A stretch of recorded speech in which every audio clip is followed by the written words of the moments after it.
diputado Rodolfo Tailade es autor de importantes denuncias. Por ejemplo, contra el presidente Macri por la condonación de la deuda que el grupo Macri mantiene con el Estado por el correo argentino. Contra el ministro Aranguren por presuntos sobreprecios en la importación de gas, o contra Gabriela Michetti por el origen de los fondos robados en su casa, causa en la que la vicepresidenta fue recientemente sobreseída. Hoy, en nuestro programa, el diputado Tailade dialoga con la doctora Alessandra Minicelli sobre estos y otros casos sensibles, sobre sus motivaciones como denunciantes y los hechos y pruebas que aporta y el accionar de la justicia. Bienvenidos a 40 Minutos.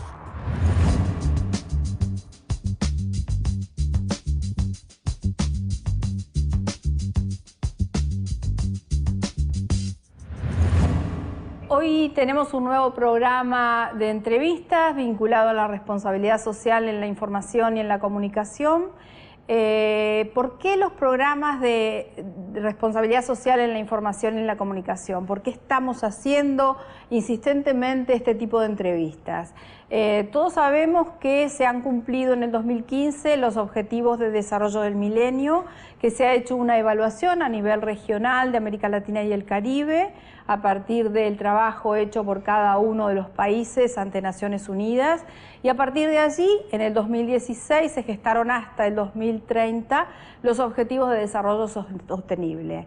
Nosotros entendemos desde FONRES y desde la Fundación Observatorio de Responsabilidad Social, hoy trabajando en conjunto con el Observatorio de Responsabilidad Social de la UNESCO, que la única forma de poder realmente hablar de disminución de desigualdades, realmente hablar de trabajo decente y de crecimiento económico, hablar de paz, hablar de justicia y hablar de instituciones sólidas, que son tres de los objetivos centrales de desarrollo sostenible, es haciendo responsabilidad social en la comunicación y en la información. Así que hoy estamos con el diputado Rodolfo Tailade, al que ya le damos la bienvenida. Rodolfo, muchísimas gracias por acercarte a nuestro programa, por venir a compartir con nosotros.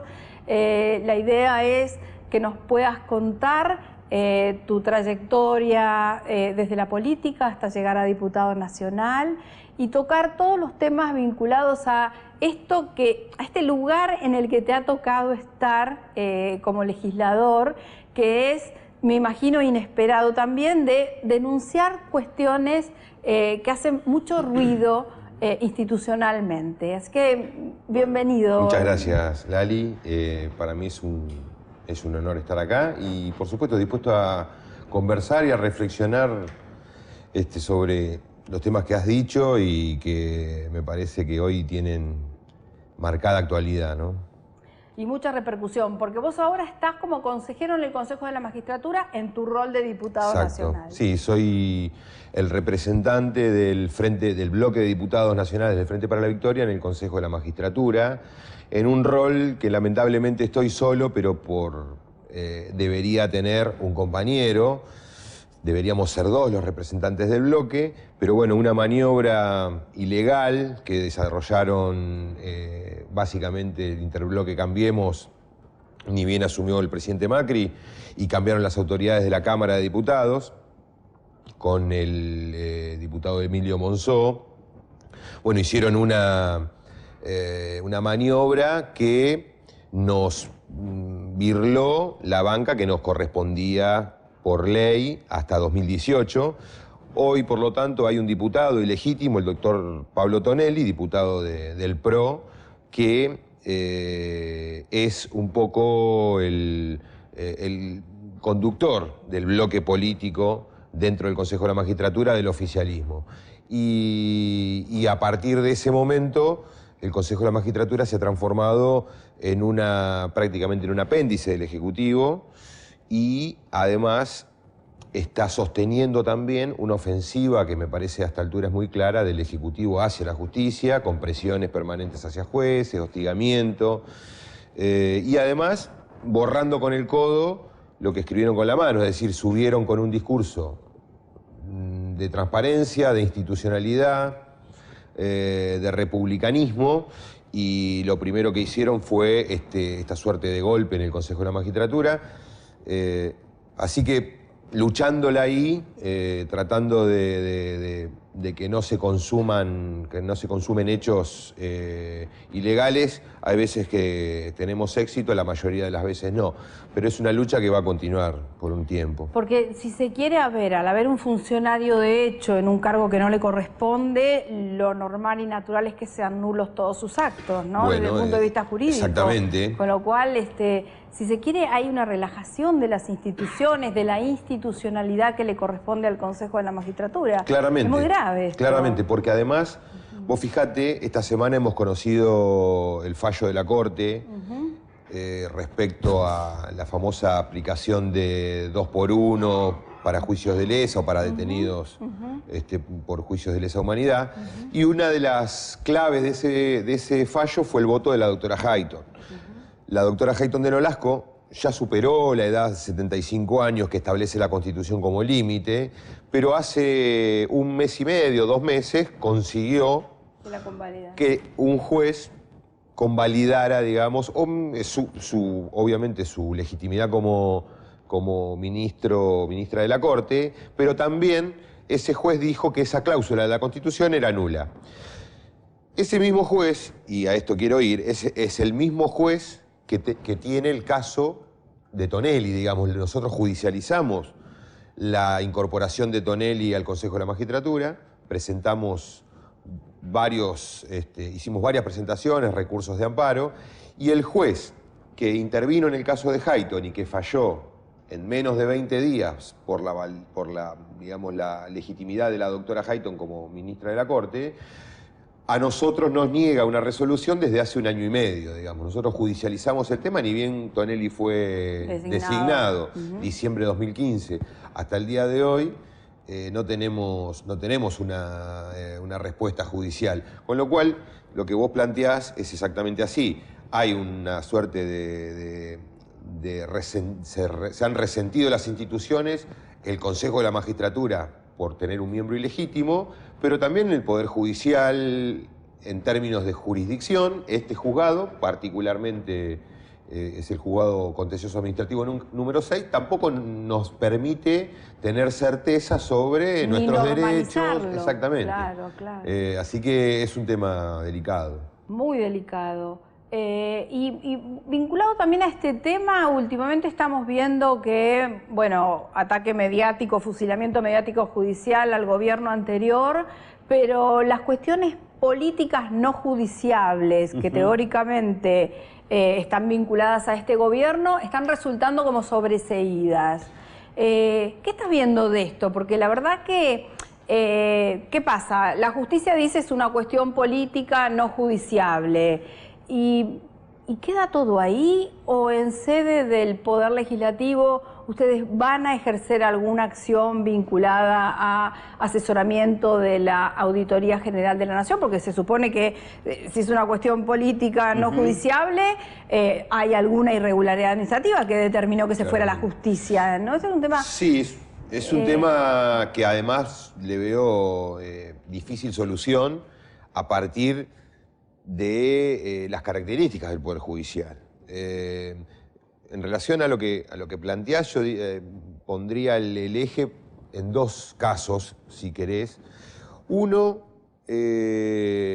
para simplificar también la explicación, recordá que Cristina Fernández está procesada junto con Axel Kicillof, Alejandro Banoli, ex presidente del Banco Central, y 20 y pico de funcionarios más, están procesados por dólar futuro. Por dólar futuro, la famosa causa de dólar futuro, que básicamente el dólar futuro se trataba de una herramienta cambiaria que trataba de impedir corridas cambiarias y darle previsibilidad al valor del dólar. Clara cuestión política no judicializable. Exactamente. ¿Qué pasó? Ese caso, que fue judicializado por la oposición y puntualmente por Federico Pinedo como cabeza visible de esa denuncia, no fue considerada de esa manera.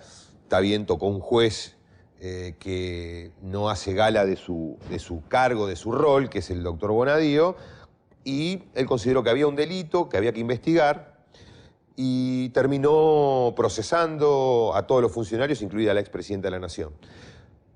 Nosotros, poco tiempo después de ese procesamiento, y en realidad después de que la Cámara de Apelaciones, la Cámara Federal lo confirmara, nosotros hicimos una denuncia porque consideramos que si en primera y segunda instancia la justicia federal consideró que ese hecho que había sido puesto en conocimiento era delictivo, entonces nosotros denunciamos una situación similar, que es la intervención del mercado central, del Banco Central a través de las LEBAC, de las letras del Banco Central, que son también herramientas que usa el Banco Central para impedir corridas cambiarias, en definitiva, para intentar tener controlado la cotización del tipo de cambio, porque las letras del Tesoro son una tasa delirante, con lo cual ellos aspiran a sacar pesos de la plaza y evitar que se vayan al dólar. Son herramientas muy similares, con objetivos similares. En un caso, Cristina Fernández, Axel Kicillof, Alejandro Banoli están procesados, y en el caso que nosotros hicimos la denuncia, la justicia consideró que era una cuestión política no judiciable. Con lo cual ahí entran en consideración una serie de factores que son, en definitiva, los que hoy nos impiden tener una justicia absolutamente autónoma e independiente, porque yo no tengo dudas que este fallo por el cual declaran que la cuestión de las LEBACs es una cuestión política no judiciable, tiene un trasfondo que es asegurar la impunidad de quienes fueron los principales beneficiarios de la maniobra de dólar futuro, que fueron los compradores, eran los propios funcionarios del gobierno. Entonces, no solamente que hay una contradicción flagrante a la hora de analizar casos iguales, sino que además también, por parte de la justicia, hay una maniobra que tiende a buscar la impunidad de funcionarios que están involucrados. Si querés acceder a los mejores contenidos, entrevistas, informes y novedades sobre responsabilidad social, conectate a www.responsabilidadsocial.tv. Ya salió Fonres RS, revista mensual dedicada a la responsabilidad social empresaria. En este número, entrevista a Estela de Carlotto, símbolo de coraje y de lucha por la restitución de identidad, con la editorial de la doctora Alessandra Minichelli, los derechos humanos y las acciones que desarrolla el Estado. Además, la igualdad de género en la agenda regional y el alcance del Pacto Global Argentino. Como siempre, la mejor información sobre contenidos socialmente responsables. Fonres RS. Conseguila en kioscos. Suscribiéndote en nuestra página web www.fonres.com, recibirás de regalo el pequeño diccionario de responsabilidad social de Force. El diputado Tailade fue el autor de la denuncia contra Gabriela Michetti por el origen de los fondos robados en su casa y por manejos de su fundación. En diálogo con la doctora Alessandra Minichelli, el diputado responde sobre el control a fundaciones poco transparentes, sobre el caso particular de la vicepresidenta y sobre la respuesta de la justicia. Hicimos una denuncia porque encontramos, vos fijate también, hablando de casos análogos, encontramos una clara identidad con el caso de Felisa Micheli, de la ex ministra de Economía de Cristina, que por habérsele encontrado dinero en su despacho, sin que ella después pudiera dar una justificación suficiente, terminó condenada, porque ya terminó, a 3 años de prisión. Estuvo ahí de ir detenida, porque la condena fue a 3 años y medio de prisión, luego fue... la apelación la bajó. Exacto, a 3 años. Entonces vimos una situación muy parecida, claro. Sin entrar a, digamos, a evaluar lo poco transparente que significa que una vicepresidenta en ese momento electa haya escondido esa situación, es decir, que hayan entrado ladrones a su casa, a su departamento, que hayan robado ese dinero. Esa opacidad de la vicepresidenta en ocultar ese tema, que después sale por los medios de comunicación, también generó en nosotros una sospecha de por qué estaba ocultándolo. Y al ver la identidad con el caso de Felisa Micheli, nosotros hicimos una denuncia. Esa denuncia Además, después fue alimentada por distintas presentaciones en donde nosotros poníamos énfasis en el funcionamiento de distintas fundaciones, todas vinculadas al PRO y a funcionarios del gobierno, que evidentemente funcionaban exclusivamente para recaudar dinero en la política y no para cumplir los fines de una fundación, que es tareas de bien común, básicamente, bajo cualquier formato. La fundación de la vicepresidenta estaba inscripta 3 o 4 años antes del hecho, sin embargo no tuvo ningún tipo de funcionamiento durante esos años. Tampoco hay una explicación plausible de la vicepresidenta. Pero lo más grave es que a partir de que toma notoriedad el caso, de que la opinión pública conoce el caso de la vicepresidenta y la denuncia penal, es ahí en donde ella pone en marcha mecanismos de actualización de libros contables, los libros sociales. Hasta ese momento no existía... Regulariza, digamos. Exactamente, no existía ninguna anotación, ni siquiera marginal, de actividades de la Fundación. Y de hecho nosotros no pudimos encontrar ninguna actividad. Todo ese bagaje de cuestiones el juez lo soslayó, le creyó a los casi 30 testigos que aportó la vicepresidenta, y que dijeron que ellos habían puesto el dinero con el que después fue sustraído, ¿no? 30 personas que fueron testigos en la causa y que trabajan con la vicepresidenta, es decir, o trabajan en el Senado, o trabajan en la Fundación, o trabajan en el gobierno, porque algunos de los testigos fueron ministros, el ministro Lombardi. Que integraban esa fundación. Exacto, además, claro. El juez, bueno, eligió creer esa versión y en función de eso dispuso el sobreseimiento. Ahora, lo que me parece es que ese expediente dejó en claro un modus operandi, y en este caso de muchos dirigentes y funcionarios del PRO, pero me parece que en este caso es mayor la gravedad porque es la vicepresidenta de la Nación. Un modus operandi que tiene que ver con un funcionamiento clandestino, en la absoluta informalidad, que además es un funcionamiento mentiroso porque no hay actividades de bien común en la Fundación. Entonces ahí sí me parece que tiene que haber, en principio, la intervención del Congreso de la Nación, en tanto institución, y el Senado en particular, porque es presidido por la licenciada Michetti. Me parece que tiene que haber ahí, no sé si un ámbito que tenga la dimensión de una comisión investigadora, pero de todos modos me parece que el Congreso, y fundamentalmente el Senado, tiene que encarar una investigación respecto de las cuestiones administrativas de la Fundación, por qué la vicepresidenta se maneja en esa informalidad, en esa opacidad, y desde ya analizar los libros, analizar efectivamente, más allá de lo que haya establecido la justicia, establecer si efectivamente tiene actividades de bien común, dirigidas... ¿A qué se dedica la Fundación? No veo demasiado intenciones, pero me parece que sí es una oportunidad para hacerlo. Y en esto, en tu trayectoria como titular de la IGJ también, ¿no ves que hay quizás algún tema regulatorio, no sé si legal o legislativo vinculado al funcionamiento de asociaciones sin fines de lucro y fundaciones, pero sí registral? ¿Por qué? Porque yo recuerdo que durante el gobierno anterior, posiblemente año 2006, 2007 o 2008, no tengo bien presente la fecha, había como una avalancha de amparos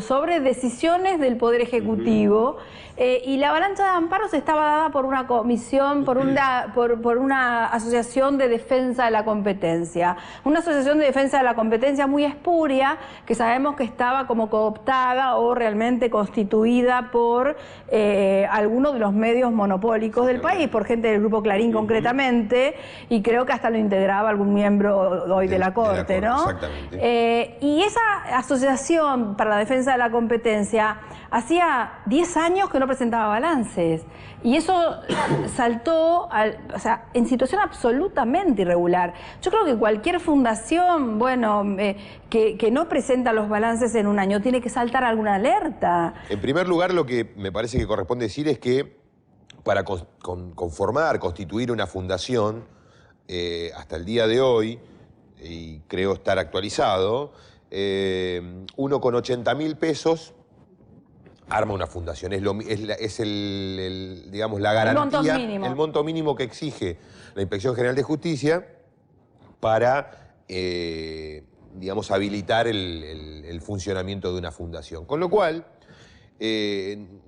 para mucha gente es mucho dinero, pero para quienes están expectantes de conformar este tipo de organizaciones para tareas que no son justamente las que tiene que tener una fundación, bien público, exacto, y querrá facturar determinadas cuestiones que no puede justificar de otra manera, o la recaudación propia de fondos para la política o para otro tipo de actividad. Es decir, ni hablar de organizaciones dirigidas a lavar dinero proveniente de actividades ilícitas. Sin hablar de objeto ilícito. 80.000 pesos es un vuelto. Estas facilidades permiten que las fundaciones proliferen. Y como las fundaciones proliferan, hay cientos de miles inscriptas en la IGJ. Entre asociaciones civiles y fundaciones es impresionante la cantidad. Y ahí vamos al problema. El Estado, a través de la Inspección General de Justicia, no tiene la capacidad operativa de llevar adelante un control exhaustivo de esas fundaciones. Y se controlan algunas fundaciones que por ahí tienen notoriedad, o porque salen en los diarios a raíz de alguna situación vinculada a algún hecho delictivo o lo que fuera, pero si no, no hay posibilidad material, no hay capacidad operativa de controlarlas. Entonces, no creo que sea tanto una cuestión de adaptar las normas, de reformular algunas, de suprimir otras, sino que me parece que está bastante bien, el esquema normativo. El esquema normativo está bien. Me da la impresión de que lo que hay que hacer es jerarquizar la Inspección General de Justicia. Fortalecer el aspecto operativo.